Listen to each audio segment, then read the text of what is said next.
No mundo em que vivemos, existem apenas dois tipos de conhecimento que são úteis ao ser humano: o conhecimento do homem e o conhecimento de Deus. O conhecimento do homem é adquirido nas escolas e também no dia a dia da nossa vida, através da troca de experiência entre as pessoas. Esse conhecimento humano é bom, mas é passageiro, transitório e serve apenas para essa vida, porque quando daqui partirmos, nada levaremos desse mundo. Com relação ao conhecimento de Deus, só existe uma maneira de adquiri-lo, que é através da leitura e meditação diária na sua palavra. Esse conhecimento, sim, nós o levaremos quando daqui partirmos, porque ele é o alimento que nos alimenta para a eternidade. E é através desse conhecimento que nós adquirimos a vida eterna em Cristo Jesus. Então eu quero nesse instante meditar sobre o tema, o poder da palavra de Deus.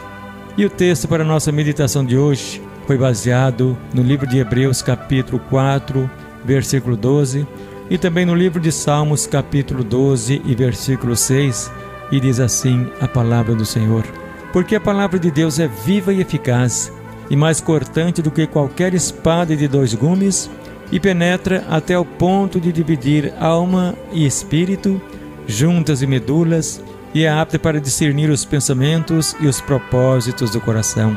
As palavras do Senhor são palavras puras, prata refinada em cadinho de barro, depurada 7 vezes. O poder da palavra de Deus é o título da nossa meditação nesta oportunidade. Não é correto dizermos que a Bíblia contém a palavra de Deus, mas que a Bíblia é a palavra de Deus.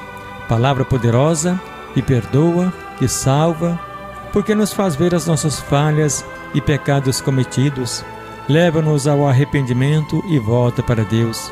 É escudo e broquel, é lâmpada para os nossos pés e luz para os nossos caminhos.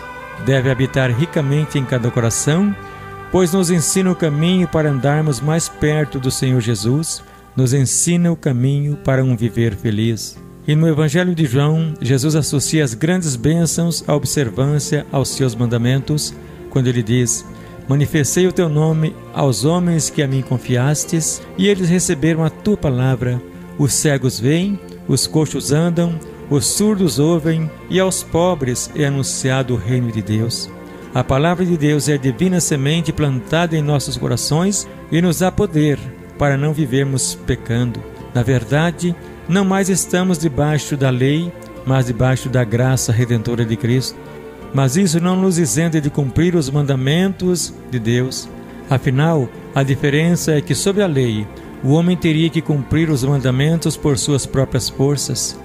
Pela graça, ao contrário, o Senhor nos capacita através da regeneração e plenitude do seu Espírito a fazermos o que lhe agrada. Pela obediência à palavra de Jesus, 120 discípulos receberam poder ao descer sobre eles o Espírito Santo de Deus. Atos capítulo 1 e versículo 8.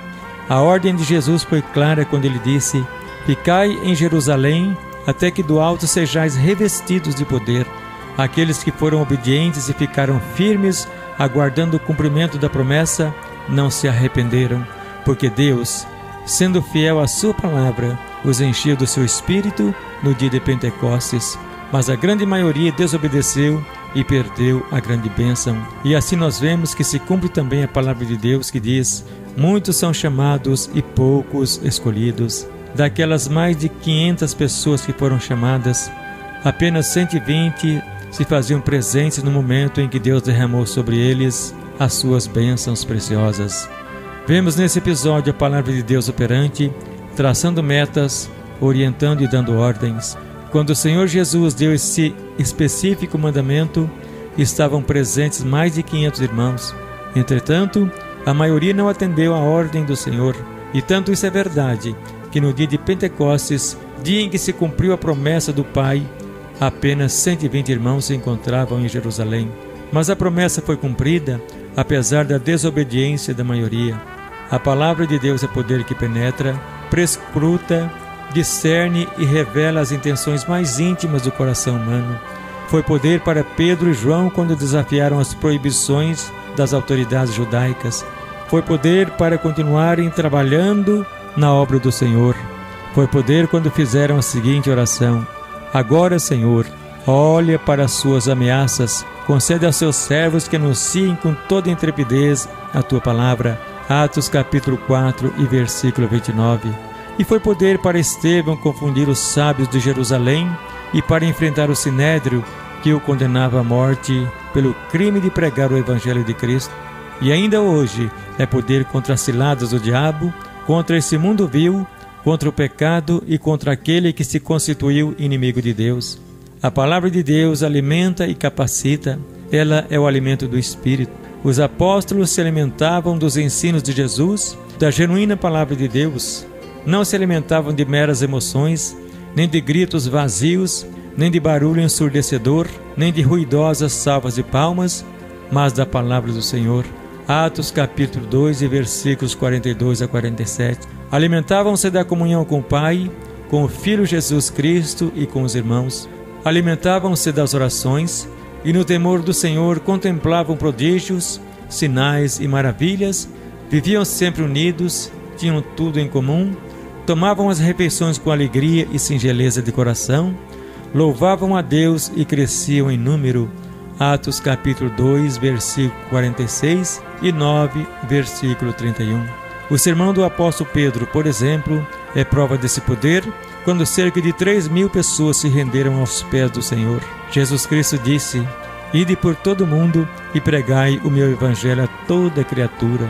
Pregar é semear a palavra de Deus. Os que foram dispersos por causa da perseguição à igreja do Senhor iam por toda parte pregando a palavra.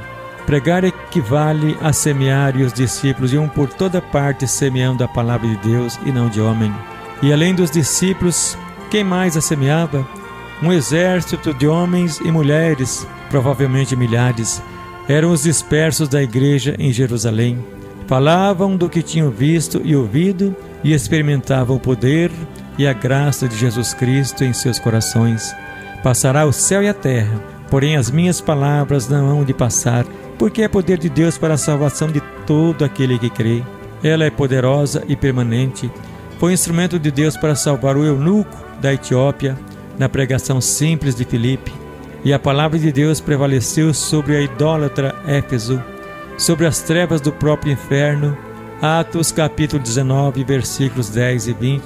E em inúmeras outras ocasiões aconteceram fatos semelhantes. No primeiro sermão do apóstolo Pedro, o povo ouviu e recebeu a palavra em seu coração. O povo ficou abalado e, em lugar do apóstolo Pedro fazer o apelo para que fossem à frente, o povo foi que pediu misericórdia. Eram pessoas profundamente arrependidas de seus pecados. E naquela multidão heterogênea deveria haver assassinos, ladrões, adúlteros, prostitutas, fariseus, publicanos e outros. E quase 3.000 foram batizados em cumprimento à palavra de Deus. Desde aquele dia até hoje, a palavra tem sido e continuará sendo poderosa para produzir frutos para a vida eterna.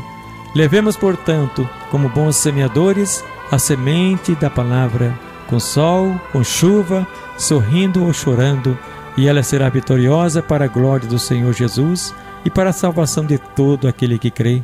Todo aquele que sai gemendo e chorando enquanto semeia, volta com júbilo, trazendo os seus feixes.